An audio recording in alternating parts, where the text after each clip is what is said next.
So this is the tier 2 and 3 warm-up sequence. We're going to start with lying foot circles. So just lie on your back. Grab one leg behind your knee with both hands.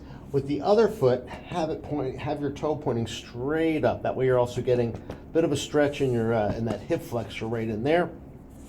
With the moving foot, you're just going to make some circles. Do all your reps in one direction. Do all your reps in the other direction. And then all your reps forward and back. It's very important that just your foot moves. So we don't want this. We want this.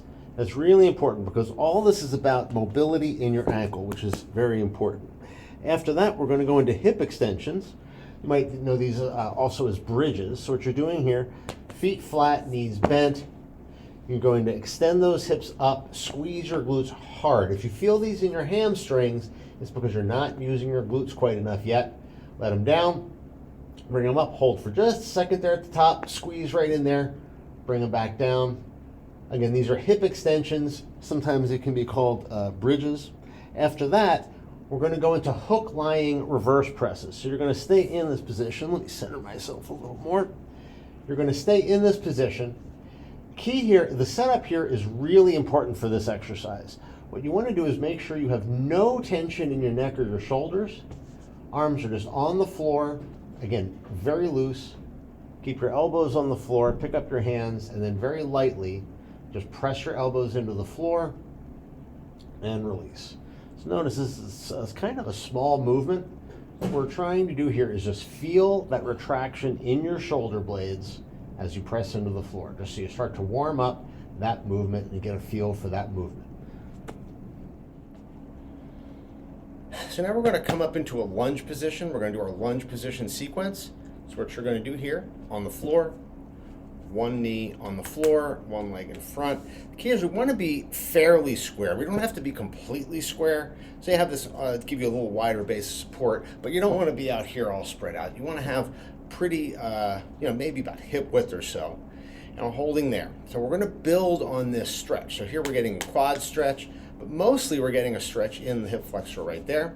Just letting that loosen up. So from here, once you feel that this starts to loosen, put your hands on the ground. So each time you feel that a particular stretch is starting to loosen up, we want to add on to it, but just a tiny little bit at a time. You do not want to overstretch because the body's going to fight back if you do that a little bit. So we don't want that. We want to let the body tell us when it's time to move on. And if you feel during the sequence that your body's just very tight, then maybe you just don't move on. Maybe you just stay here for 20, 30 seconds. That's fine too. Loosen up, kind of listen to your body with this one. Okay, so we're going to get into this sequence here. Hands down. From here, bring your arm up. Big reach, trying to get a nice long arm. Good, and bring it back down, okay? And obviously switch legs after you're done one side. So now we're going to come up and do arm circles. So what you want to do here is, you can't see my feet, but as always, really want to make sure that we are symmetrical from the ground up. So I'm looking down at my feet, I'm making sure they're pointing straight ahead, both of them. Coming on up, standing up nice and tall. I'm going to take a big inhale and exhale. Let those shoulders settle down. From here, I straighten my arms as long as I can get. I want to get my arms as long as possible, keeping those shoulder blades pulled back. When I bring my arms up, I don't want to do this. I want to make sure I'm right there.